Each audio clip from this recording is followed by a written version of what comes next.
परिवारों के भविष्य से जुड़ा हुआ है। कर्मचारी पेंशन योजना यानी ईपीएस। भाइयों और बहनों, इस देश का विकास चमकदार इमारतों से नहीं बल्कि उन हाथों से होता है जो दिन रात मेहनत करते हैं। वे कर्मचारी जो अपनी जवानी में देश की उन्नति के लिए अपना जीवन खपा देते हैं, उनका बुढ़ापा सुरक्षित हो, यह हमारी सरकार की सर्वोच्च प्राथमिकता है। हमने यह सुनिश्चित किया है कि पेंशन व्यवस्था न सिर्फ आसान हो बल्कि भरोसेमंद और पारदर्शी भी हो। आज ईपीएस का लाभ लाखों परिवारों को सुरक्षा देता है, चाहे वो कर्मचारी हो, उसका जीवन साथी हो या उसके बच्चे। मेरे मजदूर भाइयों और बहनों, आपकी पेंशन सिर्फ एक राशि नहीं है, यह आपके वर्षों की निष्ठा और परिश्रम का सम्मान है। इसलिए हमारी सरकार लगातार प्रयास कर रही है कि पेंशन योजनाएं, हम यह भी सुनिश्चित कर रहे हैं कि किसी भी कर्मचारी को अपने अधिकारों के लिए दफ्तरों के चक्कर न काटने पड़े। डिजिटल व्यवस्था के माध्यम से आपके दस्तावेज, आपकी सेवा इतिहास और आपकी पेंशन सब कुछ आपकी मुट्ठी में मोबाइल पर उपलब्ध हो रहा है। भाइयों और बहनों, जिसने अपनी पूरी जिंदगी मेहनत, ईमानदारी और सेवा में लगा दी, क्योंकि इस समय पेंशन धारकों और नौकरी पेशा कर्मचारियों के लिए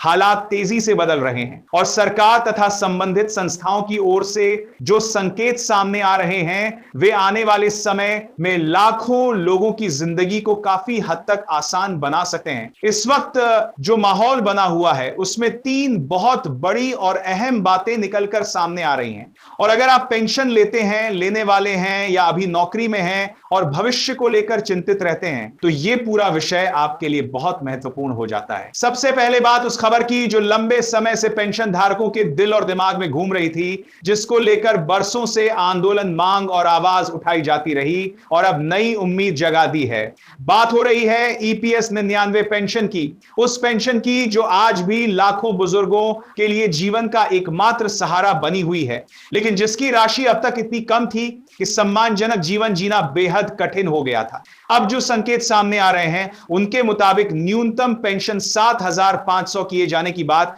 मजबूती से रखी जा रही है। और यह खबर सिर्फ एक आंकड़ा नहीं है, बल्कि उन लाखों चेहरों पर मुस्कान लाने वाली खबर है जो हर महीने पेंशन आने की तारीख गिनते हैं, जहां पेंशन के हैं और बढ़ती महंगाई के सामने खुद को असहाय महसूस करते हैं। ईपीएस 99 यानी एम्प्लॉयड पेंशन स्कीम के तहत आने वाले पेंशन धारकों की स्थिति पिछले कई वर्षों से किसी से छिपी नहीं है। बहुत से ऐसे रिटायर्ड कर्मचारी हैं जिन्हें आज भी 1,000, 1,500 या 3,000 जैसी बेहद मामूली पेंशन मिल रही है, जबकि दवाइयों का खर्च, घर का किराया, बिजली पानी के बिल और रोजमर्रा की जरूरतें कई गुना बढ़ चुकी हैं। ऐसे में यह चर्चा कि न्यूनतम पेंशन 7,500 होगी अपने आप में एक बहुत बड़ा बदलाव मानी जा रही है। इसका सीधा मतलब यह निकाला जा रहा है कि अगर कोई मात्र पेंशन धारक इससे कम पेंशन पा रहा है, तो उसकी राशि बढ़ाकर कम से कम 7,500 तक लाई जा सकती है, जिससे उसे हर महीने एक निश्चित न्यूनतम आय मिल सके। यह सिर्फ पैसों की बात नहीं है, बल्कि बुजुर्गों के आत्मसम्मान, आत्मनिर्भरता और मानसिक शांति से भी जुड़ा हुआ विषय है। क्योंकि जब इंसान को यह भरोसा होता है कि महीने की बुनियादी जरूरतें पूरी हो जाएंगी, तो जीवन जीना थोड़ा आसान हो जाता है। पेंशन बढ़ाने की जरूरत क्यों पड़ी, इस पर अगर गहराई से नजर डालें तो साफ दिखता है कि पिछले एक दशक में महंगाई ने जिस तरह से छलांग लगाई है, उसने पेंशन धारकों की कमर तोड़ दी है। दवाइयां महंगी हो चुकी हैं, इलाज का खर्च कई गुना बढ़ गया है, राशन और रोजमर्रा की चीजें लगातार महंगी होती जा रही हैं, लेकिन इसके बावजूद लंबे समय तक ईपीएस पेंशन में कोई ठोस सुधार नहीं किया गया। यही कारण है कि लगातार पेंशनर संगठनों, यूनियनों और सामाजिक समूहों की ओर से सरकार पर दबाव बनाया जाता रहा कि न्यूनतम पेंशन को बढ़ाया जाए ताकि बुजुर्गों को सम्मानजनक जीवन जीने का अवसर मिल सके। यह चर्चा इसी लंबे संघर्ष का नतीजा माना जा रहा है और यही वजह है कि यह खबर सामने आते ही पेंशन धारकों के बीच उम्मीद की एक नई लहर देखने को मिली है। इस संभावित बदलाव का सबसे ज्यादा फायदा उन पेंशन धारकों को होने की उम्मीद है जिनकी मौजूदा पेंशन बहुत कम है, खासकर निजी क्षेत्र से रिटायर हुए कर्मचारी, कम वेतन पर लंबे समय तक काम करने वाले लोग और वे बुजुर्ग जो पूरी तरह से पेंशन पर निर्भर हैं। इसके साथ ही विधवा पेंशनर और आश्रित परिवारों के लिए भी यह बढ़ोतरी काफी मायने रखती है, क्योंकि उनके पास आय का कोई दूसरा मजबूत स्रोत नहीं होता। हालांकि अंतिम फैसला सरकार और कर्मचारी भविष्य निधि संगठन द्वारा तय की जाने वाली पात्रता, शर्तों और नियमों पर निर्भर करेगा, लेकिन इतना तय माना जा रहा है कि अगर यह अपडेट लागू होता है तो ये ईपीएस पेंशन सिस्टम में अब तक के सबसे बड़े सुधारों में से एक होगा। अब इसी के साथ दूसरी बड़ी खबर की बात करें, जो सिर्फ पेंशन धारकों तक सीमित नहीं है बल्कि देश के करोड़ों कर्मचारियों से जुड़ी हुई है। यह खबर उस बड़े तोहफे से जुड़ी है जो आने वाले समय में मिलने की संभावना जताई जा रही है और जिसका सीधा संबंध ईपीएफ से है। लंबे समय से कर्मचारियों की यह शिकायत रही है कि पीएफ का पैसा निकालना एक जटिल और समय लेने वाली प्रक्रिया बन चुकी है, जिसमें फॉर्म, दस्तावेज और तकनीकी दिक्कतें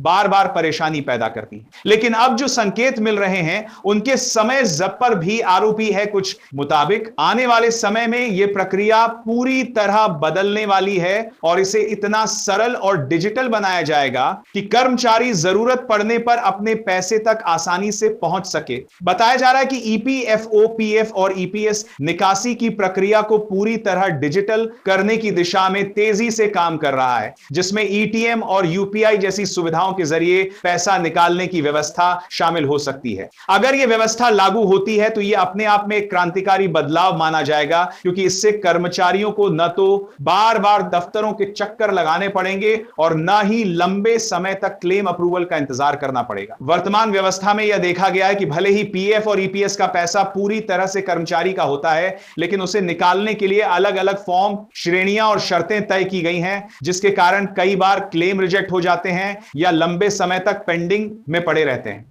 इसी समस्या को दूर करने के लिए सरकार अब पूरी प्रक्रिया को सरल, पारदर्शी और तेज बनाने पर जोर दे रही है। हाल ही में पीएफ निकासी से जुड़े कई अहम सुधारों को मंजूरी दी गई है और बताया जा रहा है कि इन सभी सुधारों को लागू करने की तैयारी पूरी कर ली जाएगी। इस नई व्यवस्था के तहत एक और बड़ा बदलाव यह माना जा रहा है कि अब पीएफ निकासी में सिर्फ कर्मचारी का योगदान ही नहीं बल्कि नियोक्ता का योगदान और उस पर मिलने वाला ब्याज भी शामिल किया जाएगा, जिससे निकाली जा सकने वाली राशि पहले के मुकाबले काफी ज्यादा हो सकती है। इसके अलावा सेवा अवधि से जुड़े नियमों को भी सरल किया जा रहा है। पहले अलग अलग कारणों के लिए 2, 3 या 4 साल की सेवा अवधि जरूरी होती थी, लेकिन अब इसे सभी मामलों में समान रूप से 12 महीने तक सीमित किए जाने की बात सामने आ रही है। इससे कर्मचारियों को आपात स्थिति में अपने पैसे तक जल्दी पहुंचने में मदद मिलेगी। यह पूरा बदलाव सिर्फ तकनीकी सुधार नहीं है, बल्कि इसका सीधा असर कर्मचारियों और पेंशन धारकों की जिंदगी पर पड़ने वाला है। एक तरफ जहां 7,500 न्यूनतम पेंशन की चर्चा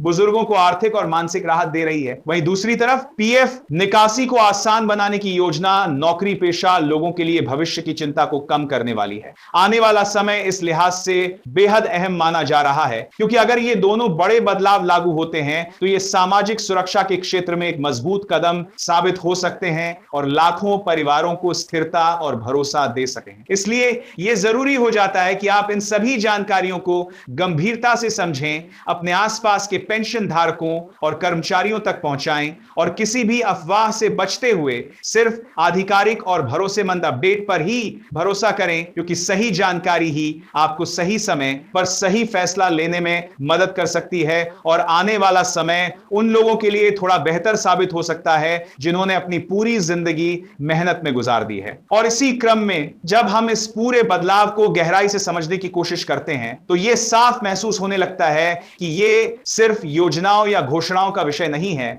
बल्कि यह उन करोड़ों लोगों की वास्तविक जरूरतों से जुड़ा हुआ है जिन्होंने अपनी जवानी, अपनी ऊर्जा और अपना सब कुछ देश की अर्थव्यवस्था को खड़ा करने में लगा दिया। पेंशन का मतलब केवल हर महीने मिलने वाली एक रकम नहीं होता। पेंशन उस भरोसे का नाम है जो एक कर्मचारी को यह विश्वास देता है कि जब वो काम करने की स्थिति में नहीं रहेगा तब भी उसकी जिंदगी गरिमा के साथ चलती रहेगी। यही कारण है कि ईपीएस 99 की न्यूनतम पेंशन को 7,500 किए जाने की चर्चा इतनी महत्वपूर्ण बन जाती है, क्योंकि यह सीधे उस भरोसे को मजबूत करने की दिशा में उठाया गया कदम माना जा रहा है जिसका इंतजार लोग सालों से कर रहे थे। अब जरा उस मानसिक स्थिति को समझिए जिसमें आज का पेंशन धारक जी रहा है। उम्र के इस पड़ाव पर जब शरीर जवाब देने लगता है, जब छोटी छोटी बीमारियां भी बड़ा खर्च मांगने लगती हैं, तब अगर हर महीने मिलने वाली पेंशन ही जरूरतें पूरी करने में नाकाफी साबित हो जाए तो इंसान के भीतर असुरक्षा, डर और बेबसी का भाव पैदा होना स्वाभाविक है। बहुत से बुजुर्ग ऐसे हैं जो अपनी जरूरतों को खुद ही कम कर लेते हैं, दवाइयां छोड़ देते हैं, अपने शौक तो दूर की बात है बुनियादी चीजों में भी कटौती कर लेते हैं, सिर्फ इसलिए क्योंकि उन्हें पता है कि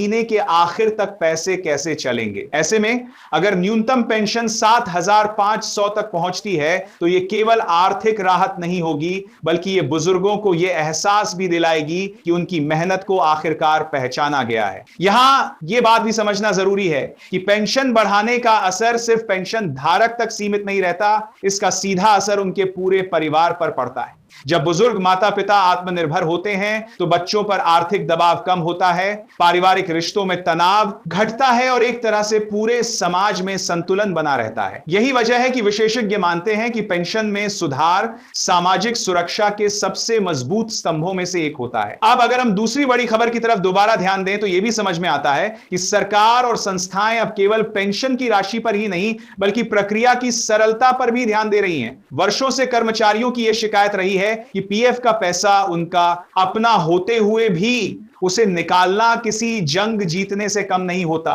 कभी कागजों की कमी, कभी नियोक्ता की,